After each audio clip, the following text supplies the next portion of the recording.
Whether you're brand new to singing or you have some experience, here are 5 things every singer needs to know. Welcome to my channel. My name is Nick. I'm a professional singer and vocal coach, and I'm here to help you become a better singer. It's more than just singing notes.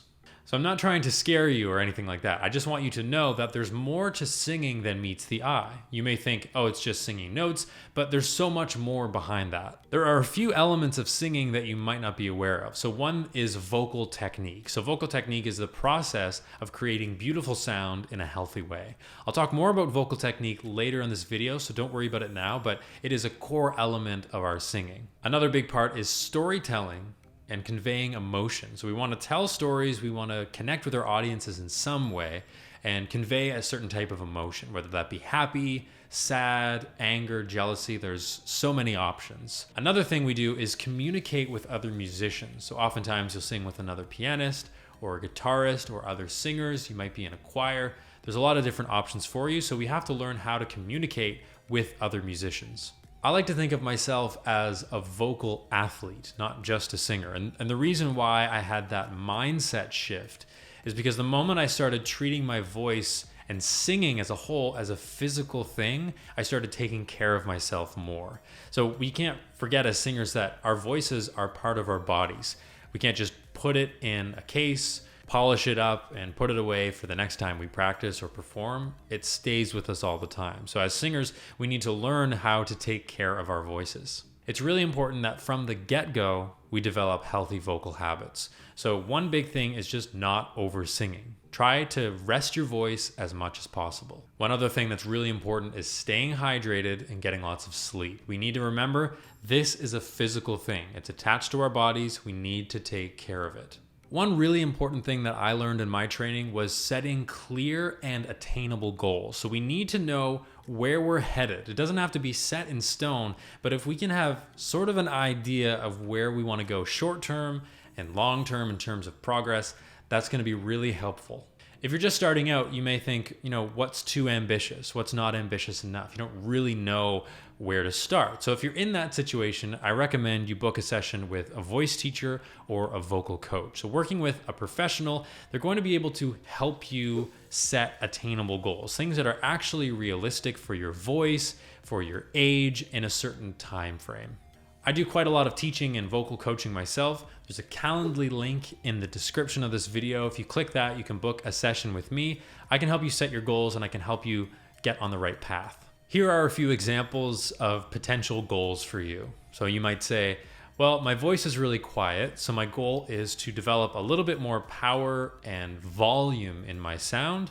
You might say, well, I'm singing out of tune. I'm noticing that I'm going flat all the time. So by the end of the month, I want to have improved my tuning.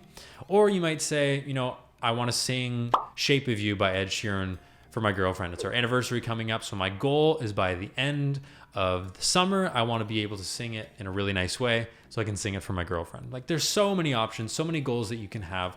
They do not have to be set in stone. You can change them, but it's just good to have them kind of in the back of your mind to help you stay on a clear path. Setting goals is great, but it's kind of redundant if you're not able to see your progress. So this leads me to my next point, and probably the most important one, is tracking your progress. I have found this is one of the hardest things for singers to do.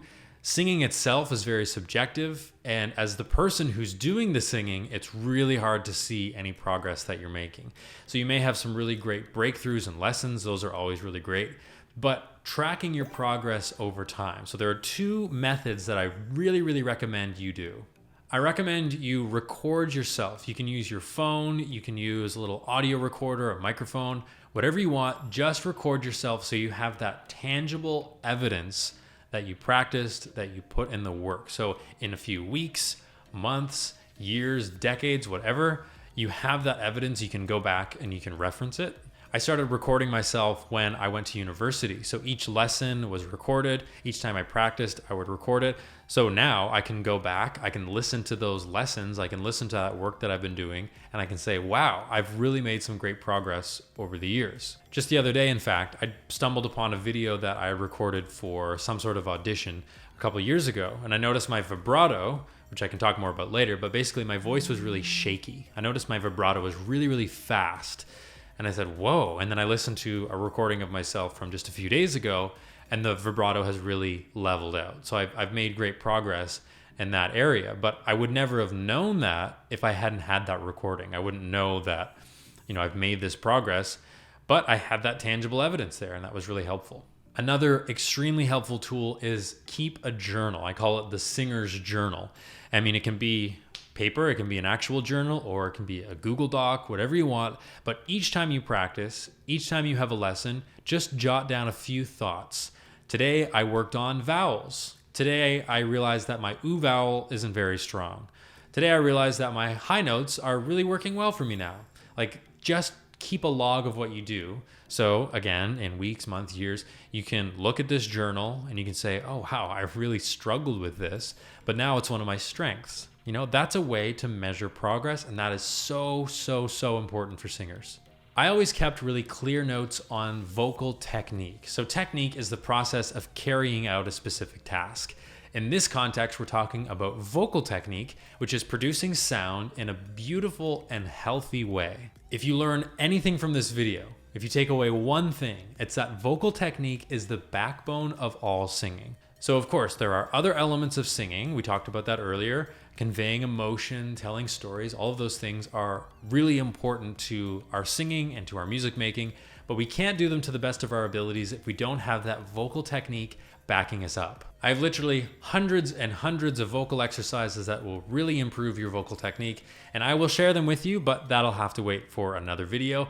If those videos do exist, I'll pop them up on the screen somewhere here so you can click them and you can follow along and start your vocal journey today. If you want to support me as a creator so I can make more videos like this and share everything I know about singing, please check out my Patreon. The link will be in the description. Thank you so much for watching, and I'll see you in the next video.